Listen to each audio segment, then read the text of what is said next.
আসলে আমি হতে চেয়েছি বলতে আমার প্যারেন্টসদের ইচ্ছা ছিল যে একজন বেবি হচ্ছে, তাদের একজন বেবি ডক্টর হবে, তো সেই কারণেই আসলে হওয়া। আর এর পিছনে গল্প হচ্ছে যে আমার নিজের একটা দাঁত প্রোক্লাইন, যার জন্য এটা নিয়ে আমাকে ছোটবেলায় অনেকে টন্ট করতো। তো তখন থেকেই একটা ছিল যে আমিও বড় হয়ে এই ধরনের কোনো প্রফেশনে যাব, যাতে এইসব প্রবলেম সলভ করতে পারি। এইটাই আর কি। ওই সময় মনে হয়েছিল, যেহেতু জ্ঞানের প্রথম স্টেজ, তো তখন মনে হয়েছিল যে আমি অনেক সাকসেসফুল। আমি তখন মালয়েশিয়াতে ছিলাম, তো প্রথম আমি একজন পেশেন্টের এক্সট্রাকশন করি আর কি।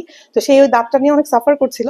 তো এক্সট্রাকশন যখন আমি করতে পারলাম, তখন আমার খুবই মানে গ্রেট, নিজেকে খুব মানে অনেক বড় কিছু মনে হচ্ছিল আর কি। অনেক গ্রেট ফিল হচ্ছিল। আমার ফাদার, ওনার দাঁত অনেকগুলো মিসিং ছিল আর কি। তো ওনার দাঁত যখন আমি রিপ্লেস করি পুরাটাই, তখন উনি যখন দাঁতটা রিপ্লেস করার পর উনি যখন হেসেছিল আমার সামনে প্রথম, তখন আমার সত্যিই চোখে পানি এসে গিয়েছিল যে আমি কিছু করতে পেরেছি বাবার জন্য আর কি। মানুষের ভয়টা আসলে মেইনলি থাকে হচ্ছে পেইন, যেটা ব্যথা, ব্যথা নিয়ে। তো মানুষকে যদি কোনোভাবে এভাবে মেন্টালি মানে স্যাটিসফাইড করা যায় যে না ঠিক আছে ব্যথা ওরকম হবে না, ব্যথা তো হয়ই, কিন্তু যদি কথা দিয়ে ওভাবে বোঝানো যায় যে ব্যথা ওরকম হবে না, তো মানুষ দেখা যায় 50% ওইখানে আশ্বস্ত হয়ে যায় যে না ঠিক আছে তেমন একটা সমস্যা হবে না আর কি। এভাবেই আশ্বস্ত করা হয় আর কি পেশেন্টদেরকে।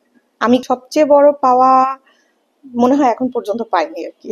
সহজ ভাষা আমরা তো ক্যারিজ বলি, কিন্তু সহজ ভাষার মানুষ যেটা বলে সেটা হচ্ছে পোকা হয়েছে দাঁতে, ভেঙে গিয়েছে, এই ধরনের প্রবলেমস নিয়ে বেশি আসে আর কি। আমাদের আল্ট্রাসাউন্ড স্কেলার দিয়ে পরিষ্কার করা, এটা মানুষ করে না, মনে করে যে এটা করলে দাঁত নষ্ট হয়ে যায়। এটা একটা ভ্রান্ত ধারণা মানুষের মধ্যে আছে। তো এটা করা উচিত। এটা ভুল করে, 2 নম্বর ভুল করে রাতে ব্রাশ করে না ঘুমাতে যাওয়ার আগে। এই ভুলগুলো মানুষ করে, যেটার কারণে দাঁতের অনেক ক্ষতি হয় আর কি। কসমেটিক ট্রিটমেন্টের মধ্যে লাইট কিউর ফিলিং হয়, আর হচ্ছে আপনার টুথ হোয়াইটেনিং, স্কেলিং, পলিশিং, ওডোনটেকটমিও হয় আমাদের, অর্থোডন্টিক ট্রিটমেন্টও হয়, এগুলো হয় আর কি। স্কেলিং 6 মান্থলি একবার করে করানোর জন্য, মানে বছরে 2বার। একজন ভালো ডেন্টিস্টের, দাঁতের ডাক্তারের সব থেকে বড় গুণ থাকা উচিত হচ্ছে পেশেন্টকে পেইন থেকে রিলিফ করা, তাকে মেন্টালি স্যাটিসফাইড করা যে না আমি আপনার প্রবলেম সলভ করতে পারবো। হ্যাঁ, পেশেন্টের ভিতরে ফিয়ার জিনিসটা না দিয়ে দেয়া আর কি। মানে এরকম ট্রিটমেন্ট না করা যে পেশেন্ট এত ভয় পেলো যে একটা ট্রিটমেন্ট করার পর জীবনে আর কখনোই ডক্টরের কাছে গেল না, এরকম যাতে না হয়।